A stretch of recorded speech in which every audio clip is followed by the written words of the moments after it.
Research says that January 12th is the day most people fail their New Year's resolutions. So before that happens to you, here are the 10 lethal mistakes keeping you from achieving your dreams.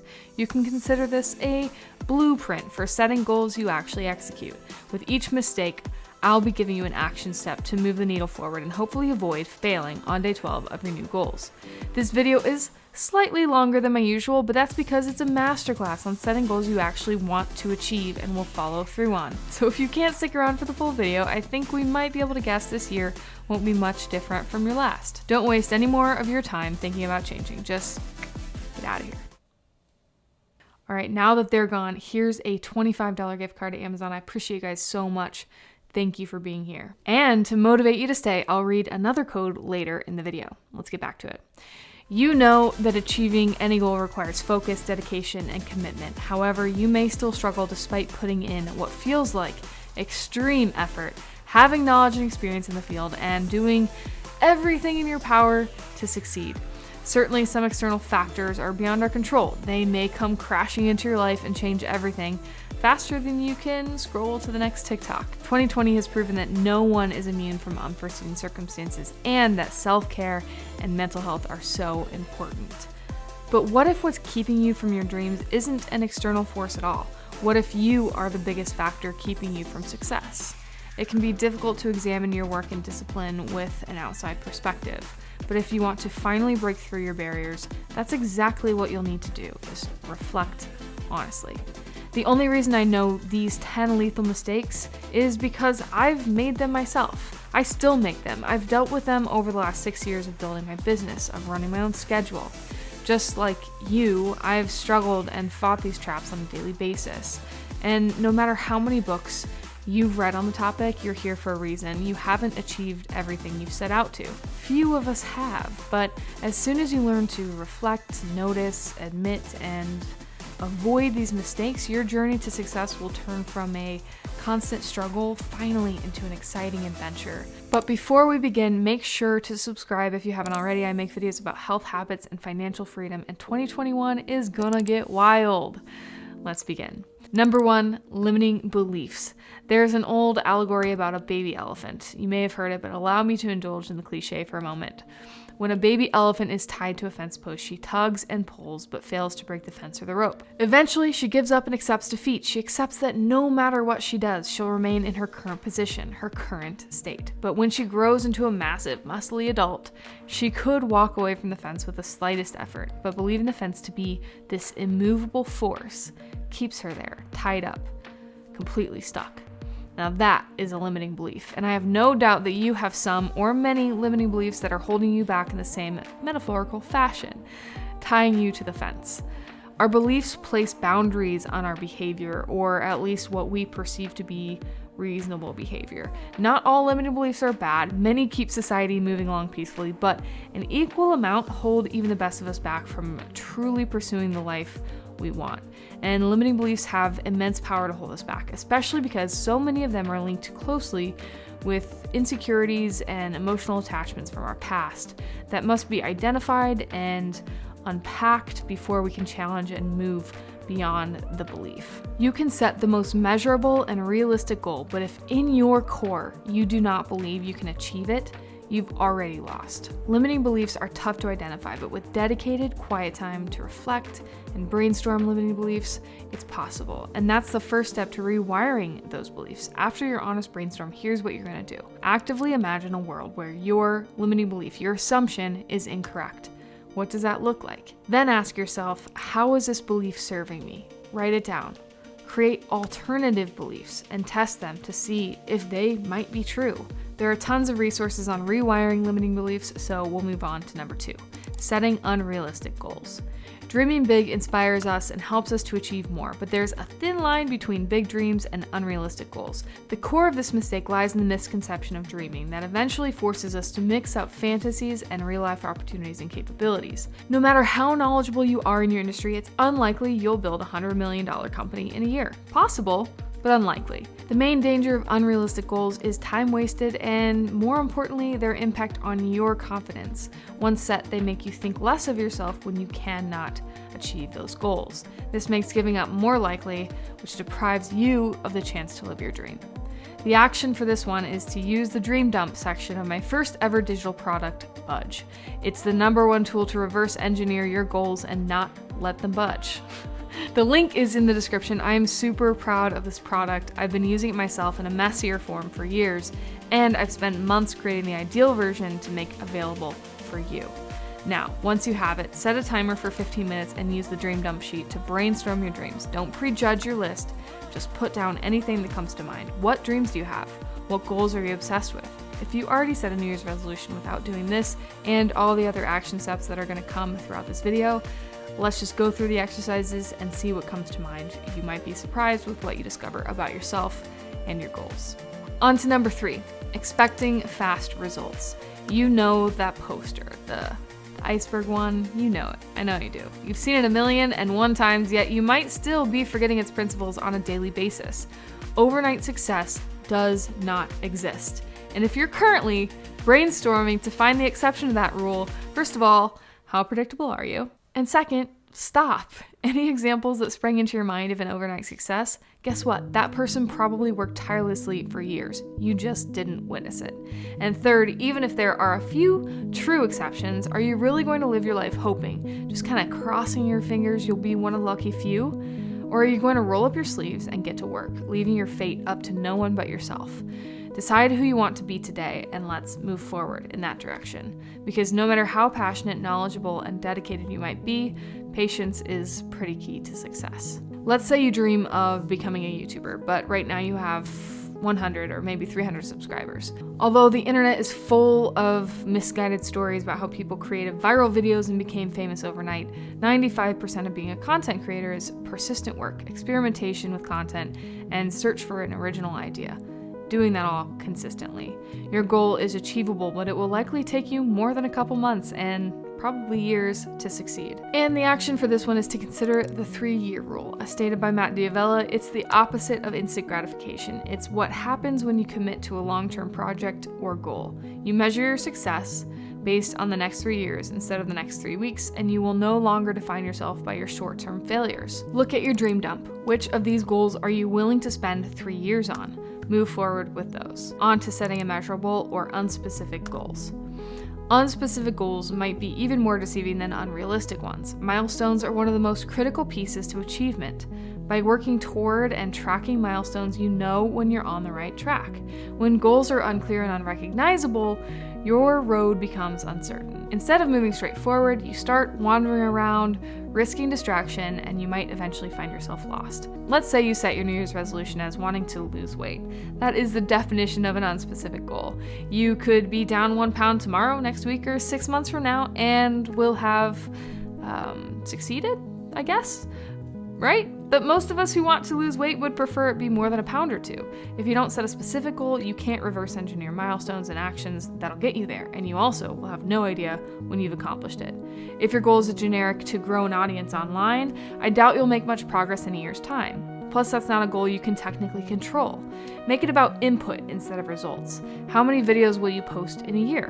Which platforms will you post on? How many hours will you spend interacting with other accounts and communities? Only when you set specific, larger goals can you make an action plan. Plug your decided goals into your business and personal goal sheets on your Budge plan. Start deciding which goals you're going to pursue over the next 260 days. For long-term projects, use the hard goals principles to ensure you're on the right track, and use the smart plans principles to formulate your next steps. I find it helpful to remember we often overestimate what we can achieve in 1 year and underestimate what we can achieve in 5. I don't know who said that, but somebody said that. It's not me. Number 5, not having an actionable plan. Just like the construction of a building needs a blueprint, in order to achieve any goal, we need a clear and actionable plan. There is no use in dreaming big without a clear and realistic step-by-step strategy of how exactly you will succeed.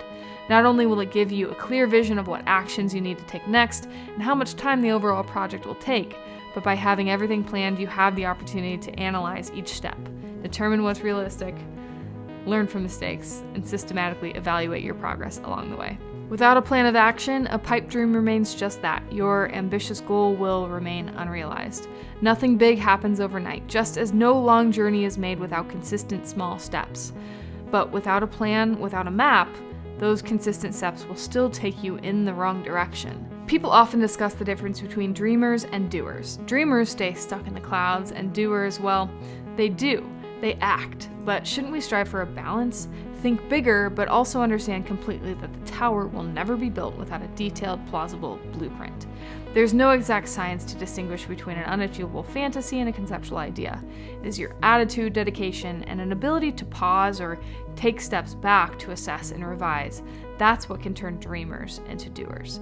So use Budge 1.0 to map out your plan of attack on the next 260 days. How will you achieve each goal, both business and personal?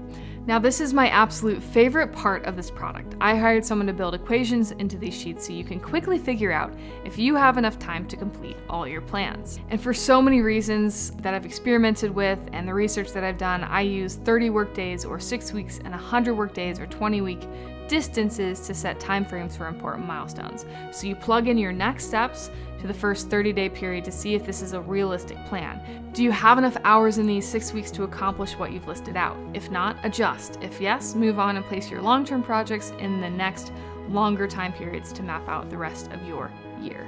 This, of course, is the vision. I find this to be the fun part, which is why one of my more consistent mistakes is getting bored with the daily grind. Now, bored might be the wrong word. I think distracted could be more accurate because honestly, I'm never bored, but the majority of goals require extensive, multi-layered planning. For most dreamers, vision is our flow.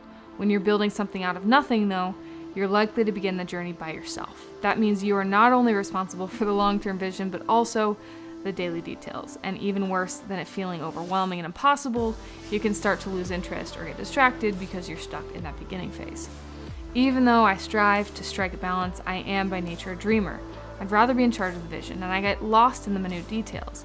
But that doesn't mean I've set the wrong goal or committed to the wrong thing. It means I work on discipline, I reverse engineer my vision into measurable actions so it feels more aligned and exciting to that larger vision. I commit to staying focused, and I work toward a more short-term goal of being able to delegate those daily details I don't want to execute. I use that desire to outsource as motivation to make progress, to build a team around me that balances my weaknesses. Finding a short-term goal that aligns with your vision is a great way to stay motivated. Discover a vehicle and frequency to remind yourself of that North Star and that short-term goal, and stay on track. So if you're bored or annoyed with the daily grind or easily distracted from your long-term vision, ask yourself, and be honest, is this really what you want? Are you truly willing to sacrifice some immediate gratification to make every effort to achieve your goal? Regardless of what you say, yes or no, you've answered an extremely important question. Number 7, focusing on the result. So speaking of your North Star, keeping your eye on the prize is important, but becoming fixed on it may lead to failure. The process of achieving a complex goal is never a one-act story. No matter how much we wish it were possible, we can't skip over the setup and the obstacles to jump straight to the climax. Besides, that'd be super boring. But we have to do the work required to meet the goal. Hello again, daily grind. Sometimes we face fewer obstacles than we anticipated. Sometimes we face more. When you're too focused, though, on the desired long-term result, all the steps necessary to reach your goal, the milestones, the exciting journey, start to look like obstacles in your mind because they stand between you and that dream. Every action you take on the way to your dream is like a brick on the wall. When you stop paying comprehensive attention to every single brick, the wall, no matter how tall, will become unstable and useless. And usually the more progress you make, the less it'll feel like a grind. It's cyclical that way. Progress inevitably brings us to that exciting part of the journey. So use your goal as your North Star. On your budge plan, set check-in points at the end of each distance to make sure you're still on the right trajectory. But in the meantime, stay focused on the 10-day sprint in front of you. Number 8, the perfectionism trap. The most classic sign of perfectionism is when you get stuck on tasks, leading to endless procrastination for concern over mistakes. Is this you? Keep listening. This might be one of the most controversial mistakes. Some say that only perfectionists succeed. Others claim that an obsession with perfectly planned details means you're focused on insignificant things, that it will keep you from moving forward. The truth may lie right in the middle. Healthy perfectionism means you strive for reasonable and realistic standards, and having standards can lead to a healthy sense of accomplishment, satisfaction, and confidence. On the other end of the spectrum, perfectionism can quickly transform into an unhealthy obsession and can lead to more serious cases of anxiety, especially when external factors make perfection impossible. It's important to see the difference between crucial matters that affect the long-term vision and insignificant details that may either be addressed later or actually don't matter at all. Of course, it's important to perform at your best, but we also have to realize there are critical and timely factors that determine what your best is in the moment. Today's best effort to finish a project may not be quite as good as next month's best when you're less busy. But if completing it next month means the project is irrelevant, which best do you think is better? The mantra that I have tattooed on my arm, so I see it every day, done is better than perfect, actually works perfectly for me, as I tend to lean into the perfectionism trap. It reminds me not to allow the fear of mistakes, aka the fear of failure, or my insecurities to dictate my life. If you have a tendency for careless work, maybe don't adhere to this mantra. But here's your challenge. Find a thinking/creative task that normally takes you a certain number of hours, like on average, and you know what that average is. Today, set a timer and you have to finish that task in half the time. For me, that's a YouTube video. On average, it takes me 12 hours to edit. Today, I'm giving myself 6. Whatever's done at the end of that time is what I'll upload. Number 9, fear of failure. This is a big one. We can thank fear for our species' survival, but fear is way too often irrational and contributes to our lack of action. Self-doubt is likely playing a prevalent role in preventing you from achieving your dreams. When you realize feeling like a failure is a choice, setbacks can actually work to your advantage. It may help your perspective to consider that failure is also relative. Your idea of failure may very well be similar to someone else's idea of success. I've struggled with fear of failure throughout my adult life as I started and bailed on businesses, working to discover my true passion.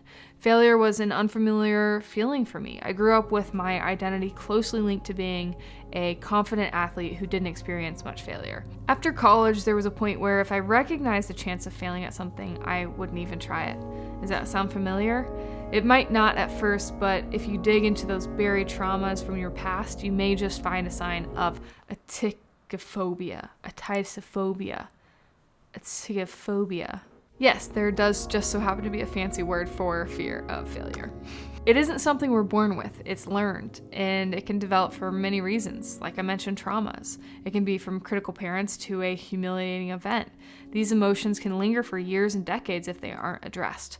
But the good news is, with reflection, attention, and action, we can leverage our brain to break the negative loops and learn to embrace defeat rather than run from it. Because failure isn't the opposite of success. It's not just part of success either. It's essential to success. In fact, start failing faster. Completing difficult tasks is stressful. When you feel stressed, your body prepares for battle. Next time you're overwhelmed with a task at hand, try to reframe it. View your stress as a challenge. It's a way of tricking your mind into thinking you're more capable of achieving it, and actually has a calming effect, which then really does make you more capable. To continue to build a challenge mindset, reflect on past challenges that you've overcome. When I'm nervous about a client pitch, I'll visualize past meetings that went well. Remind yourself that you've succeeded before, and the current task then seems much easier. Number 10, aiming for big steps instead of consistent small ones. Now, I've mentioned this in the past mistakes, but have you heard the story of 2 frogs? It's another cliche moment here. Bear with me because I think you'll like this one. I'll keep it brief. 2 frogs hopped into a bucket of milk. After soaking up the flavor and getting their gluttonous fill, they attempted to hop out and realized the walls were too slippery and they couldn't get their footing to jump out. So they kept swimming and jumping, trying and failing to escape. Seeing little chance of success, the first frog gave up, sunk to the bottom, and drowned. Dark, I know. The second frog, though, persisted. She kept swimming without the confidence she'd ever be able to make the jump. Eventually, though, her consistent efforts turned the milk into butter and she hopped right out of the pail. Now, that cute little story is over, how can we apply it? Remember, you're probably more capable than you can ever imagine. 99% of failure, I made up that number, is due not to our incapability, but instead the simple miscalculation of force that's needed. Even the hardest task becomes much easier once divided into small stages. Consider each small kick of the frog leg as progress toward your escape. Success. Here's another metaphor. It's like I want you to really grasp this one. Let's say you're competing in a 400-meter race, and when you get to the 350th meter, you decide you're tired of running. Instead of continuing to stride in your lane, you attempt to take one large leap toward the finish line. You won't get very far. You may get injured and you'll definitely lose the race. Instead of trying to make large leaps, continue with those small steps. Each individual step brings you closer to your finish line. It's like we think it can't be as simple as making a little bit of progress each day. So we look for other ways to make a lot of progress, and then we make none. Stop doing that, and I'll try to as well. Pull up your budge plan and use your first 30-day distance to fill in your first 10-day sprint. Evaluate the long-term projects and next steps you've chosen and break them down even further. Depending on how much you've broken the next steps into tasks and subtasks, you may want to track daily priorities and progress using a physical planner or a project management tool. I read this quote last year in Simon Sinek's Start With Why. It's lived in a pinned note in my phone ever since. There are only two ways to influence human behavior. You can manipulate it or you can inspire it.